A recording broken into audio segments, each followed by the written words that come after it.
नारायणीयं 100வது दशकं केशादिपादान्तवर्णने। अग्रे पश्यामि तेजो निबिडतरकलायावली लोभनीयं पीयूषाप्लावितोऽहं तदनु तदुदरे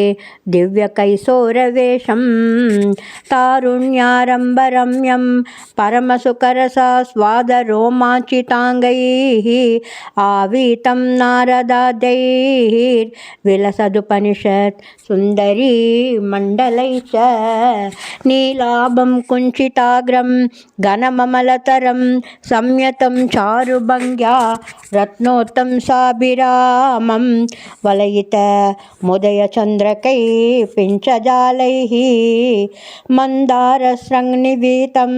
तव पृथुकबरीभारमालोकयेऽहं स्निग्धश्वेतोद्भपुण्ड्रामपि च सुललितां पालपालेन्दुवीतीं हृद्यं पूर्णानुकम्पार्णव मृदुलहरी चञ्चल भ्रूविलासैः आनीलस्निग्धपक्ष्मावली परिलसितं नेत्रयुग्मं विभोते सान्द्रच्छायं विशालारुण कमलदलाकारमामुग्धतारं कारुण्यालोकलीला शिशिरितभुवनं क्षिप्यतां मय्यनाथे उत्तुङ्गोल्लासिनासं हरिमणिमुकुर प्रोलसद्गण्डपाली व्यालोलत्कर्णपाशाञ्चित मकरमणि कुण्डलद्वन्द्वदीप्रम् उन्मीलद्वन्तपङ्क्ति पुरदरुणतरच्छाय बिम्बादरान्तः प्रीतिप्रस्यन्ति मन्दस्मित मधुरतरं वक्त्रमुद्भासतां मे बाहुद्वन्द्वेन रत्नोज्ज्वल वलयभृता शोणपाणिप्रवाले नोपातां वेणुनालीं प्रसृतनकमयूखाङ्गुली सङ्गसारां कृत्वा वक्त्रारविन्दे सुमधुरविकसत् द्रागमुद्भाव्यमानैः शब्दब्रह्मामृतैस्वं शिशिरितभुवनैः सिञ्च मे कर्णवीतीम् उत्सर्पत्कौस्तुभश्री ततिभिररुणितं कोमलं कण्ठदेशं वक्षश्रीवत्सरम्यं तरलतरसमुद्धिप्रहारप्रतानं नानावर्णप्रसूनावली किसलयिनी वन्यमालां विलोल लोलम्बां लम्बमान मुरसि तव तथा भावये रत्नमालाम्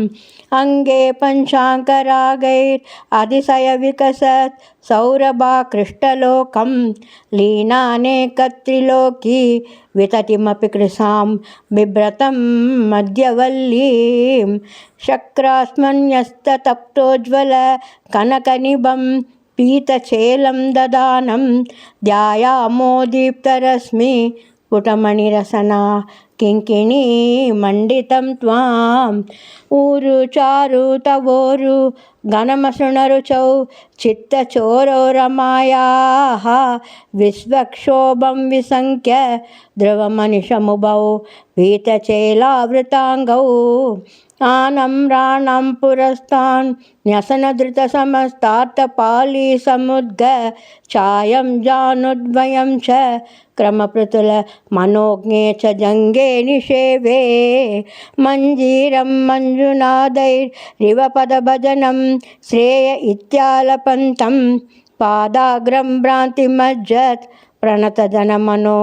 मन्दरोदारकूर्मम् उत्तुङ्गाताम्रराजन्नकर हिमकरज्योत्स्नया चाश्रितानां सन्तापद्वातहन्त्रीं ततिमनुकलये मङ्गलामङ्गुलीनाम् योगीन्द्राणां त्वदङ्गेष्वधिकसुमधुरं मुक्तिभाजां निवासो भक्तानां कामवर्ष द्युतरुकिसलयं नातते पादमूलं नित्यं चित्तस्थितं मे पवनपुरपते कृष्णा कारुण्यसिन्धो हृत्वा निःशेषतापान् प्रतिशत् परमानन्दसन्दोहलक्ष्मीं नित्यं चित्तस्थितं मे पवनपुरपते कृष्णा कारुण्यसिन्धो हृत्वा निःशेषतापान् प्रतिशत परमानन्दसन्दोहलक्ष्मीं नित्यं चित्तस्थितं मे पवनपुरपते कृष्णा कारुण्यसिन्धो हृत्वा निःशेषतापान् प्रतिशत परमानन्दसन्दोहलक्ष्मीं अज्ञात्वा ते महत्त्वं यदिह निगदितं विश्वनाथक्षमेताः स्तोत्रं चैतत्सहस्रोत्तरमधिकतरं त्वत्प्रसादाय भूयात् द्वेधा नारायणीयं श्रुतिषु च जनुषा स्तुत्यता वर्णनेन स्फीतं लीलावतारैः हृदमिह कुरुताम् आयुरारोग्यसौख्यं द्वेधा नारायणीयं श्रुतिषु च जनुषा स्तुत्यता वर्णनेन स्फीतं लीलावतारैः हृदमिह कुरुताम् आयुरारोग्यसौख्यं द्वेधा नारायणीयं श्रुतिषु च जनुषा स्तुत्यता वर्णनेन स्फीतं लीलावतारैः हृदमिह कुरुताम् आयुरारोग्यसौख्यं सान्द्रानन्दावबोधात्मकम् अनुपमितं कालदेशावधिभ्यां निर्मुक्तं नित्यमुक्तं निगमसहस्रेण निर्भास्यमानम् अस्पष्टं दृष्टमात्रे पुनररुपुरुषार्थात्मकं ब्रह्मतत्त्वं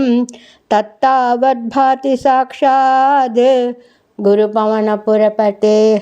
हन्तभाग्यं जनानां गुरुवायूरप्पा चरणं सर्वत्र गोविन्दनाम संकीर्तनं गोविन्द गोविन्द।